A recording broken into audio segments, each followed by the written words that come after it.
I've got my first viewing on this. Literally been up for sale for a day or two, I think.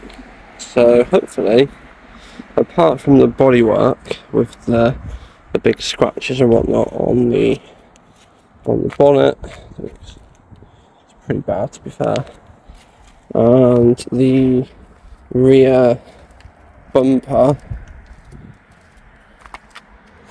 I mean I could spray it, but it's not much I can do about the dent unless I replace the bumper. Apart from that, it drives well.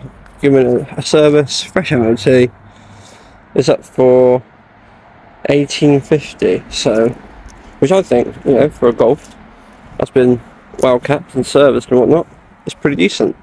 There's no rust in that arch over there, the front wing rather, but there is a little bit scabby there. So again, that might put someone off.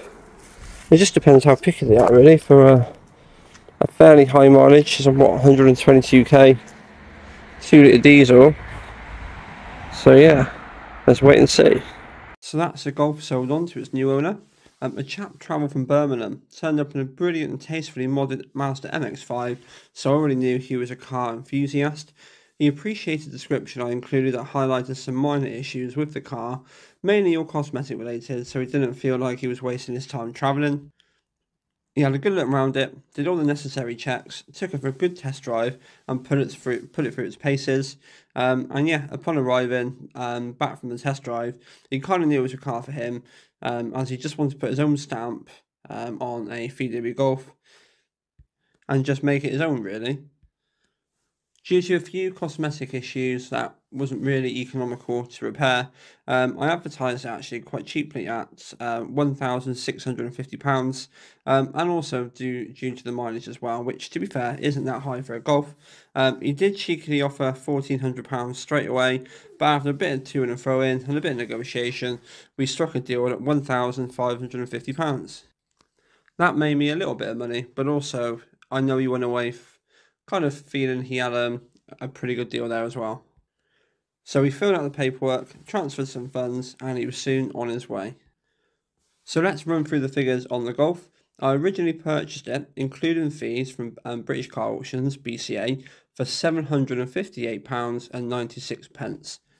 I spent £86 on fuel between the Golf and my other half's car, mainly due to the Golf literally showing less than 0 on the needle when I picked it up. I spent £50 on a new MOT at my local MOT station, £41.04 on service bits, and £60 on fitting the service bits at my local garage, which also included them purchasing the correct oil filter, as the one I was provided with was wrong. And then finally, I spent £17 on paint, just to touch in a few places, of which I obviously passed on to the new owner as well, just so he can touch it up better than I can really. So this came to a grand total of £1,013. So after selling it for £1,550, I made a total profit of £537, roughly a 50% markup, which is a great result. So let's quickly run through the hourly figures, just to see how much I roughly made on an hourly basis. So it took me 3 hours to collect the Golf, 2 hours washing both the interior and exterior, another 2 hours giving it a really good polish because the paintwork was pretty horrendous, and finally an hour taking pictures and advertising it, totaling 7 hours. So £537 divided by 7 comes to £76.71. Again, not a bad result whatsoever really. So that concludes another buying and selling video. I hope it helps you guys out if you're looking to get into this kind of game. I've been doing it now for a short time, Still finding my feet, but it is a really good thing to do on the side.